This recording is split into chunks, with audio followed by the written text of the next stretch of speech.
Today on our 2018 Honda Accord, we're going to be test fitting the Yakima FullBack 2 bike rack, and that's going to be part number Y02634. And as you can see, we already have a bike installed, so let's take a look at some of the features. Starting from the outside and working our way in, we have this integrated cable lock system which pulls out from here and will wrap around your second bike that you have installed and simply just latch on from here right there. And once you want to remove your bike, you need to unlock it. You'll get a set of keys. You simply just insert it into the notch right there, unlock it, and you can unload your bikes. On the other side, as always for Yakima, we have the bottle opener on the end. If we come up to the cradles, we're going to see that they don't move at all, so they don't pivot back and forth or slide up and down the rack. However, they do have this nice rubber TPE padding. Now what that means is these little knobs right here sticking up from the padding are going to act as shock absorbers for your bike frame during travel, so it's going to protect it from any type of scratches or abrasions. If we look over towards our bike, we're going to find that it is secured at 3 different points of contact. On the top, we have these 2 zip strips that are going into the 2 cradles right here, securing it down. And on the side, we're going to have this Anti-Rattle Cradle with a zip strip securing the bike into the cradle. Now what the Anti-Rattle Cradle does is it prevents your bike from moving too much back and forth during travel, preventing your bike from hitting your vehicle or your other bike that could be installed. Now over here, we're going to see this strap we have strapping the front wheel to the frame of the bike and preventing it from moving too much back and forth. Now what that's going to do is going to prevent the front wheel from turning and hitting your vehicle or turning and hitting your other bike. And that strap will come with your bike rack. And now that we've seen some of those features, we can go ahead and remove the bike. And how we're going to do that, we're going to have these 2 black tabs on either side of the zip strips. We're going to simply push both of them in, and you can pull the zip strip right up and off. We'll do that for both sides. I'm just going to hang them on the side for now. And then our anti-rattle cradle.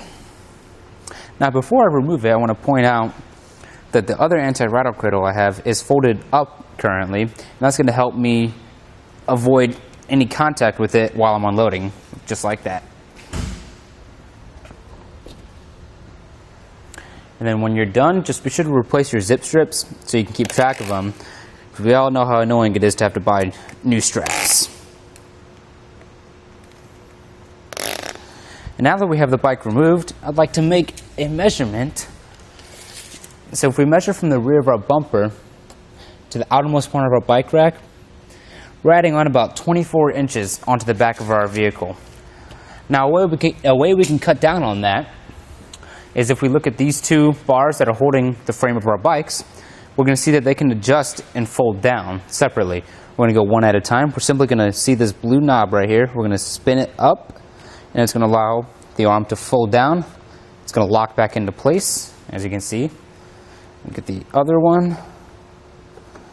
And now, as you can see, they're locked down there. And now if we measure again from the rear of our bumper to the outermost part of our bike rack, we're only adding on about 4 inches of space. So you want to keep that in mind for any type of close quarter situations you might have, like a parking spot at the grocery store, or parking in your garage, or even storage.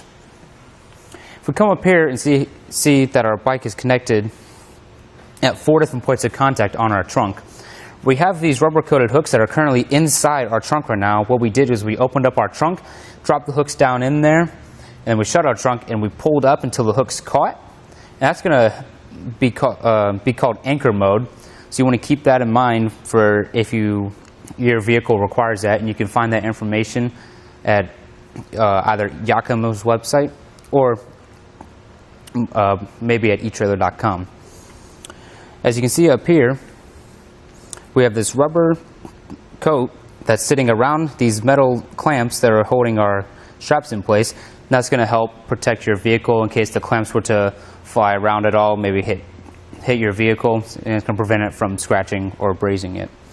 If we look down at the bottom, we're going to see we also have these 2 rubber-coated hooks on each side. And the rubber coating is going to protect your vehicle from any type of scratches or abrasions. If you take notice, it is labeled bottom right there. As you can see, it is upside down, but you can still read it. So the 2 bottom hooks are going to be labeled bottom, and the top hooks will be labeled top, so you don't get them confused with anything. If we come up here and look at this center knob right here, that's going to be our hub setting. Now what that does is once you check your fit guide to see what setting you'll need it on for your vehicle, you simply just turn the knob up and adjust this part right here to the setting that it requires for your vehicle. Then it's going to lock into place and secure it and make it fit for your vehicle. Now keep in mind that when you have this bike rack installed, you will not be able to access your trunk. You will have to remove the bike rack to be able to reach your trunk. And that's going to do it for our test fit of the Yakima FullBack 2 bike rack on our 2018 Honda Accord.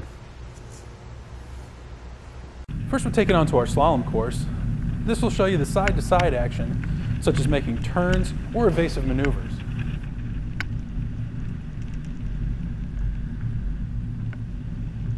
Now we're at the alternating speed bumps. This will show you how it looks driving on uneven pavement or potholes.